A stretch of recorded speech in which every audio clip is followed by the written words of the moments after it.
everyone. Let's give it a minute for them both to say that they're live. Okay, so we've got Facebook over here and we have Instagram over here. I'll just give it another minute, make sure. If you come on, let me know you can hear me okay. I know you can see me because I can see myself in both screens. So let me know. Welcome to our second Active Mums Club live. I hope you are all well on this quite grey Monday. Where's the sunshine gone? Let me know how you're feeling. How's your weekend been? What have you been up to? Let's have a chat in the comments. Just while everyone's coming on, I will just give you a quick reminder about what the Active Mums Club is all about for those that are new here or haven't watched one of our lives before. So our aim is to empower pre and postnatal women like yourself to take ownership of your own movement levels, receive accurate advice around your pregnancy journey, and have the opportunity to take part in physical activity, movement, exercise within your local communities and your homes in a way that is comfortable for you. And it's really, really important to remember that it's got to be in a way that is comfortable for you, that you're not putting pressure on yourself, or you're not feeling that you're having other people put pressure on you as well. Like we've said before, it doesn't have to be that structured exercise or that sport to get that 150 minutes in a week. It can be anything from walking, a dance party in the kitchen, that's one of our favourite things in our house, cleaning, shopping, all these things count towards that movement, and I bet you can say that you've done some of that in the last week. So in a couple of minutes we are going to do our shake up that we do on these lives. So I've got my non-copyright music at the ready so Instagram doesn't ban the video, and we're just going to do a little stretch, a little bit of movement, and that will count towards your movement minutes. And then we are going to introduce our guest today, which is Gemma. So let's set the timer up and get moving. Find yourself a little bit of space and just follow along with what I'm doing, and then we'll see how we feel after. Okay, so start just moving your legs, rolling your shoulders round, just put the hair out of base, roll your shoulders round. I'll tell you what, I've had such a busy weekend and I am achy this weekend. I had a friend move house, so you can imagine how many boxes I've moved. Okay, really roll those shoulders now, bounce your knees. Good. Now put your feet hip width apart and we're going to twist. So let's twist into it. Reach up.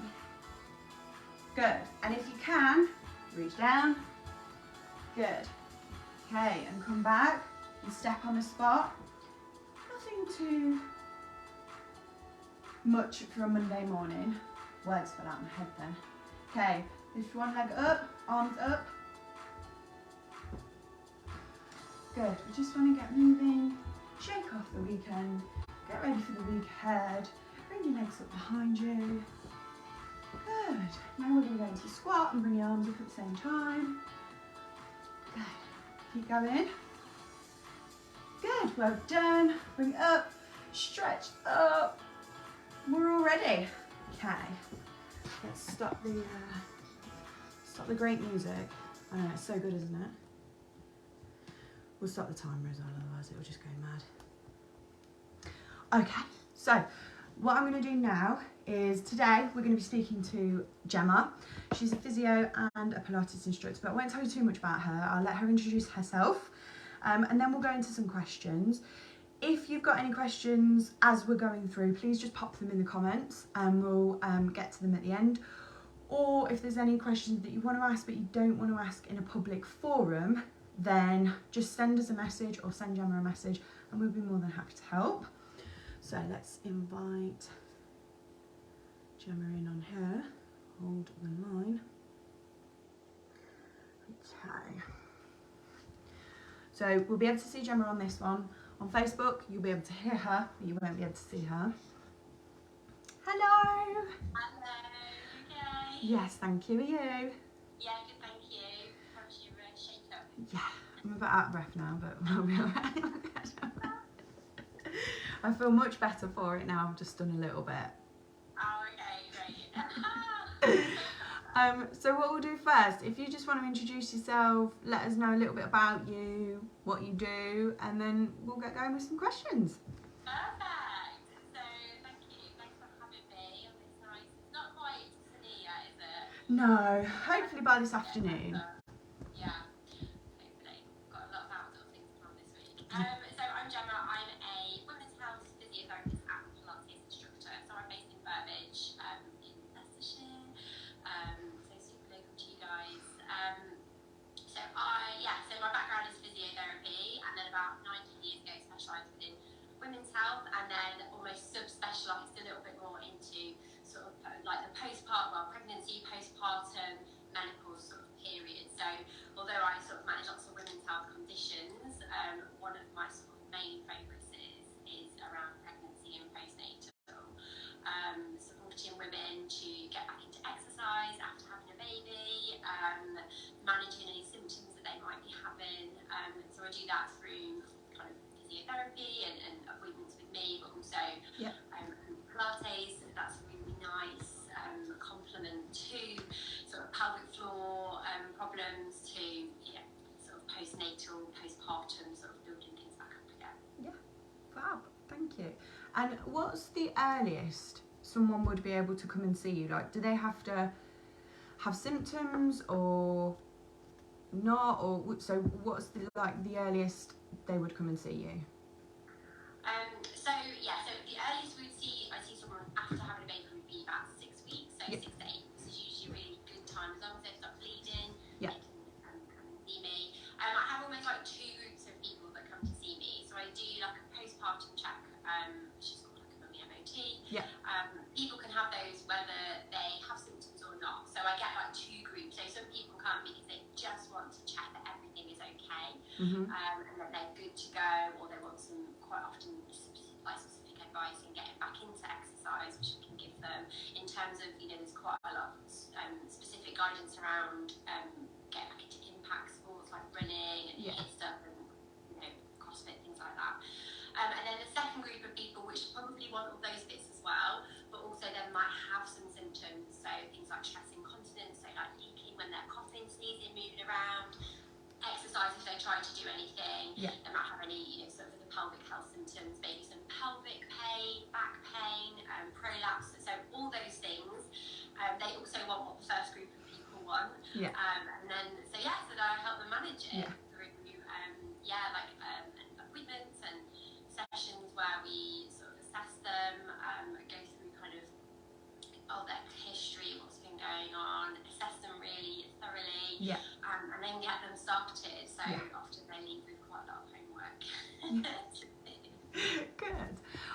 So I've got a couple of questions. What would an appointment involve? So when someone books an appointment and they come to you, what does that involve?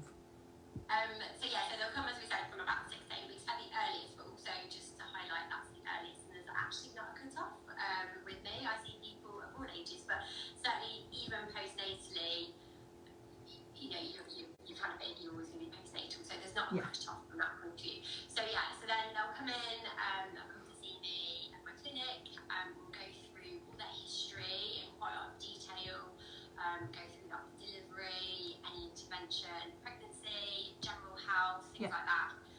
Then I'll examine them. So depending on what they're coming with, a typical assessment, I'm very interested in how the pelvic floor is working after they've had a baby. Even ladies that have had a C-section, I'm still quite interested because the pelvic floor has still been under load for 9 months. So so we'd look at them if they're happy to, we'd examine their pelvic floor, which would be an internal exam. So this is the thing that people tend to worry about the most. So we usually get that out of the way at the beginning, after we've chatted about it, we'll do that bit first. It actually doesn't take very long. I think the only experience potentially at this stage they will have had is either having a smear test or being examined in hospital, and I can 100% assure you that when I examine you, it's not like any of those things. So all I'm doing is wanting just to have a little feel around the vagina just with my finger, checking kind of structurally how everything is feeling, and then it's also a great position to then check the pelvic floor, so check that A, it's working, and then B, I can check how strong they are, because then if it's something we want them to do, I can give them more specific advice. We check the pelvic floor, that first,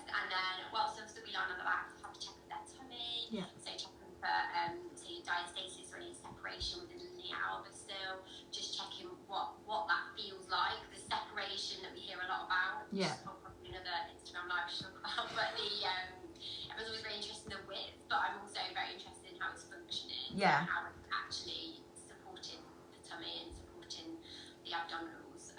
So we'll have a look at that again. That doesn't take too long. Have a look maybe at them moving, and then it's a bit more probably then specific to if they've come, say, with back pain, we'll probably have a little bit more look at their back, or if they've got any other aches and pains, we'll have a look at, tend to have a look at them moving as well. So standing, and then we're still here, it's the same appointment. We're going to then I'll give them some stuff to have a go at.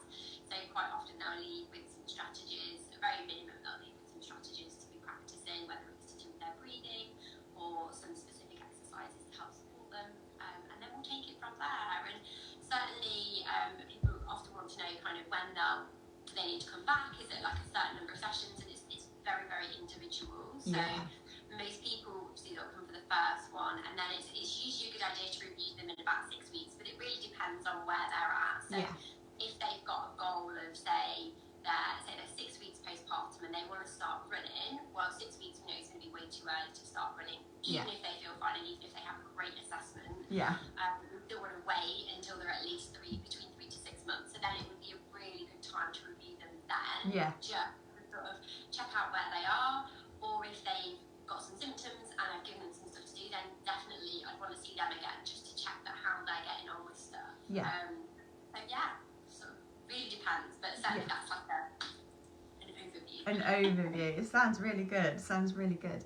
And obviously you do Pilates as well. So how does Pilates help with like postnatally? So Pilates, if you don't know what Pilates is it's like a total body strengthening, but it's very low impact. So it just means that we can start that really, really early. And it's a lot of the stuff is on the floor, or most of it's on the floor, but we do a little bit of standing as well. But it's just a really nice way of doing sort of supported movements that are going to help strengthen the whole body. So it's going to strengthen, help you connect back to those abdominals again. Particularly, it does work a lot around that kind of centre part of us. But also it's so helpful for the shoulders and that upper back. So that typical feeding kind of achy back we get. Plus, most people come with a bit of achiness just from being pregnant for 9 months. So it can really help. It's really good like posturally. So even if you think it's one of those things, even if you think you're fine, actually when I think I'm like, you can just make little adjustments that will just really help support them and actually allow them to. Sometimes there's definitely muscle weakness, but sometimes it's just because the muscles aren't available because of the kind of altered postures that we've developed in pregnancy, and then we find that 3 months after having a baby we're still stood in like a really like different stance. So it can really help just do that from that point of view. So strengthening mobility side of it, but you know what? Also, it's just a little bit of time for yourself as well. And I find the classes are great because I teach online and face to face, but whichever works, just because you've got that blocked amount of time where you've got sort of my class is typically about an hour, so you get an hour to yourself. And if you've never done Pilates before, it's actually, I find it's almost even better because you can really concentrate on what's going on, and you kind of can just have that bit of time. So in addition to the actual benefits of exercise, you could just have a bit of time for yourself. And it's really, really important, and especially if it's your first baby, you sometimes feel almost a little bit, I know I did, feel a little bit guilty for taking time for yourself, but it's really, really important. It's that age old, you can't fill from an empty cup. So taking that time for yourself, even if it's just an hour a week, it's really, really important. Definitely. When you were saying then about posture, I felt my shoulders move, because I remember with both of mine for the first couple of weeks, I was just sat like that all the time feeding, and it is when someone mentions posture, isn't it? I always find myself sitting up straight. This is and I mean also if you've been sat, obviously feeding, but if you've had a C-section as well, you generally are a bit more like this because we're just a bit more protective over our tummy Yeah. So that as well. Yeah. No, so to come to kind of from my point of view, you've got lots of ambassadors, haven't you? That quite a lot teach Pilates and things as well. But it's we all have our like minimum time frames. I mean, certainly for me, if I've seen someone, I'm pretty happy for them to come to the class, like from as early as 6 to 8 weeks, as long as I know them. Yeah. Or obviously we'll have a quick chat before the class. But yeah. It's great just to get starting to do a little bit as well. Yeah, and you're doing some outdoor Pilates classes now as well, aren't you? I've seen pictures of them, and they look brilliant. I'm like, I need to find some time to go to one of these myself, because it just looks so nice and relaxing, just being outside in the sunshine. Yeah, this is it. I mean, obviously the weather's guaranteed for them, all of them. I've been super lucky. Yeah. So I don't want to jinx it, but we had amazing one at Malt Hill, which is like Rugby Way, an amazing cafe also. That's why we go there. That's important. Look at that, Rebecca's Kitchen. Very good. So we do that on like a Sunday morning. It's so nice. It's such a nice social. Well, so they're monthly, but then I've got like this week we've got the first Pilates in the park in Burbage. They're like drop-in weekly. Yeah. So currently the weather's looking really good. The good thing with that, so with Malt Hill, if it's raining, we just I've not been in this situation. Yeah. I've had to cancel it, but it probably will happen at some point. But with the one in the park, I have got access to the hall anyway. Yeah. So people make a decision. If you want to try the Pilates, try it out. Don't want to commit to a course, which is the case for the Friday night. You can just book on. Yeah. We can go to the hall anyway. So we've got that. It's definitely happening. Yeah, you've got all bases covered there. And especially if you make a decision, right, I'm going to do this, and it's raining now. It's so frustrating. Yeah. We are there. Yeah. And even at Malt Hill, as long as it's not torrential rain, it's just so nice being outside. Yeah. Yeah, we spend a lot of time inside, don't we? So it's nice to just be able to get out. One of the questions that I've got is, what kind of symptoms would someone experience when they maybe should think, I probably should book an appointment to have this looked at? Yeah, that's a big question. So lots of things. So any pain. Yeah. I think people sometimes think I just deal with the pelvic area, but any sort of joint-related pain. Part of my background is that I do a bit. Well, I've done a lot of like Her Physio as well, so I've got quite a good insight into that too. But a lot of it's pregnancy-related anyway. So any joint pain. So, but typically pelvic pain is at the back. Pelvic pain around the vagina. So anything like any painful intercourse, anything unusual. Bladder symptoms.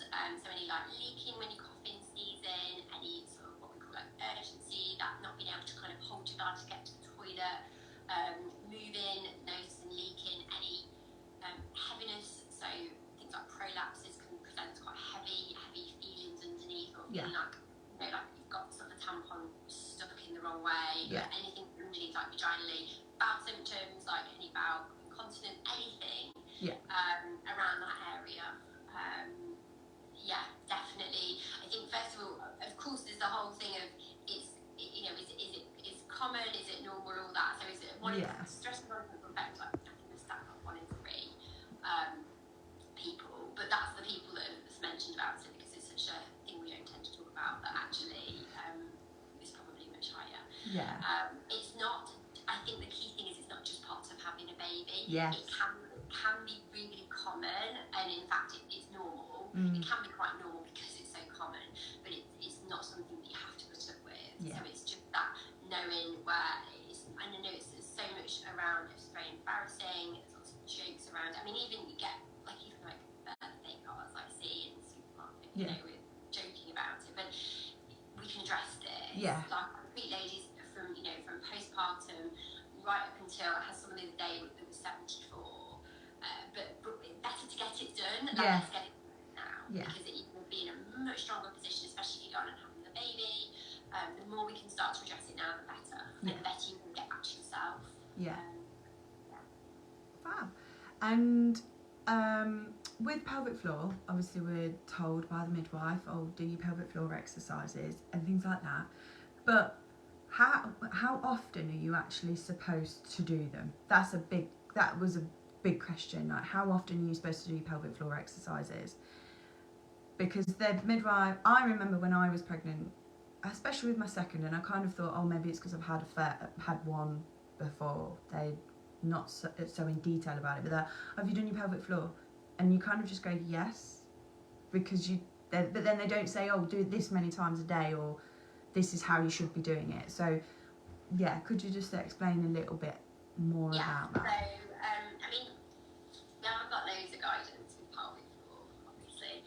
What we do have is some evidence. There's a bit of evidence that suggests if you are having symptoms, so symptoms of like stress incontinence is the symptom that they're helping address, that you should be looking to do pelvic floor exercises 3 times a day. But it's quite a big. It's not just you've got to just do a few token squeezes. Yeah. The key thing is quality with the exercises. Do you want me to talk about all the different, like, there's quite, there's 2 types of sort of pelvic floor exercises. Yeah. So you've got your slow twitch fibers, which are like the endurance muscles. So they're the ones that are kind of working throughout the day, typically like just contracting, relaxing to reduce stuff. Yeah. You've got your quick squeeze, which are the ones that come into force when you're like about to cough or sneeze. So they're the ones that sort of close the holes in essence and support the pelvic organs. Yeah. So when we're doing pelvic floor exercises, as a general rule, yeah, you want to be trying to target both of those muscle types. So you want to do some slow squeezes whilst breathing, and you also want to do some quick squeezes. And if you're having symptoms, the guidance is 3 times a day. Yeah. I struggle to find people that can do them 3 times a day. So I think let's just not it's just about what we can do. Yeah. So I think it's really important, almost as important as the exercise, is actually deciding when you're going to do them. So typically midwives will say, which is really helpful initially, is just do them when you're feeding. Yeah. And actually, if you've just had a baby, doing a few quick squeezes when you're feeding is really going to help blood supply get to your pelvic floor. So it's going to help healing, especially if you've had stitches and things. Yeah. But then obviously as time moves on, the feeding times are going to change. So that my concern with that after those first few early weeks is that it's not going to be very consistent. Yeah. So I would then look at sort of stacking them with something that you're already doing. So I think if you can do them once a day, really great. If you do them twice a day, that's a great bonus. Yeah. I think that you'll notice a change. And I think, but the key thing, I think I'm about to do a post on this on Instagram this week. In how long do we keep going with them?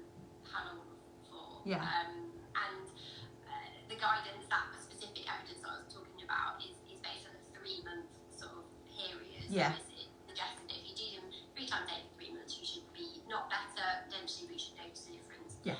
I think 3 months is a really long time to persist at something if you're not sure you're doing it right, because that's the biggest thing. Yeah. So my sort of view is, I've seen, in my opinion, everybody should get checked. I know this is not to slightly promote my business, but there are lots of other people like me around the whole of the UK.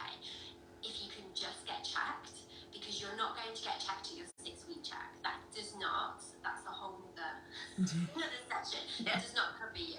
That does not mean having a phone call with a GP doesn't mean that you're safe to go back to high impact exercise. Yeah. Even if you see them face to face, they're not realistically. It'd be very, very, very unusual. I mean, I've never known a GP to check a pelvic floor strap. So if you haven't had it checked, you're not going to know you're doing it right. Yeah. So I think if you're having symptoms, as a baseline, try some exercises for 4 to 6 weeks. But if you've got any doubt whatsoever that you're doing them correctly, then you need to come and get checked. Yeah. Because we just need to check you, and then it might be that actually you're doing them, but you could work a little bit harder, and let's try this position instead. And have you tried doing it this way? And let's work on your breathing. So it's one of those things that it's really like it's great generic advice, but there's so many sort of things that could affect it. So you could be like, I'm doing them, I've got that routine sorted, but you could be doing them completely wrong. Yeah. Or I've got that routine and I'm doing them, but they're not challenging enough. Or I'm doing them that they're actually too challenging, but I don't realise. So it's a big thing, and I think the best practice would be to get checked. Yeah. And or give yourself 6 weeks, and if you're not improving,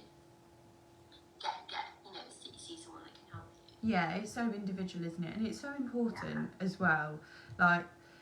Like you said, you do see cards that joke about it, and everybody jokes about it. Oh, I can't jump because it's, you know, I'm going to leak, or I can't do this exercise anymore. And like I said, you don't have to live with those. There are people like you out there that can help you and help you manage it and not have to put up with that anymore. Yeah. I mean, just to say as well that that you might actually you might be doing all the things right. So you might do 6 weeks, even 3 months. You might be doing them completely right. You might be doing 3 times a day. It just might not be the right thing for you to be doing. So if, like, I hear this so much, this pelvic didn't work for me. Well, that might not be it. I don't just do pelvic floor exercises, but this is why people are with me for a good hour, because there's so much more to it than that. And it's great advice. It's just one element though. Of your whole, like, kind of postpartum recovery. Like, doing static pelvic floor is not going to convert getting back to running. Yeah, you've got to sometimes look at that whole picture, haven't you? Not just that one specific thing. You've got to look at the whole picture and get the advice on the whole picture rather than just that one bit. Oh, well, thank you. That's all the questions that I have. Was there anything else that you thought actually I might want to touch on or talk about? No, I think I've said my bit about pelvic floor and my opinion on the 6 week check. So yeah, I just think if anyone's got any questions that they didn't want to put it on this, and they want to send me a message, that's absolutely fine. And yeah, just get in touch. I think sometimes people aren't sure if I can help them or not, or if they need to even see me, just send me a message. I'm usually pretty prompt. Sometimes it's just asking the questions, starting the conversations can sometimes be a hard bit, and then once you've started it, you can go from there, can't you? It's just sometimes hard to take time for yourself. Yeah. You know, absolutely. It's just another form of, like, just taking a bit of time for yourself, isn't it? Whether you do Pilates or whether you're going to get your hair done, you know, going for a women's health appointment, you know, it's probably not quite as glamorous, not quite as exciting, but it's so valuable. Yeah, absolutely. And it's just things that will set you up for the rest of your life and help you recover well. Yeah. Well, thank you so much for your time this morning. That's been really good. And we'll post this so everyone can watch it back. Like we said, if anyone's got any questions that didn't want to ask, then just send us a message. But yeah, thank you so much for joining me this morning. Thanks for having me, and I'll see you soon. Yeah, I'll see you soon. Take care. Bye.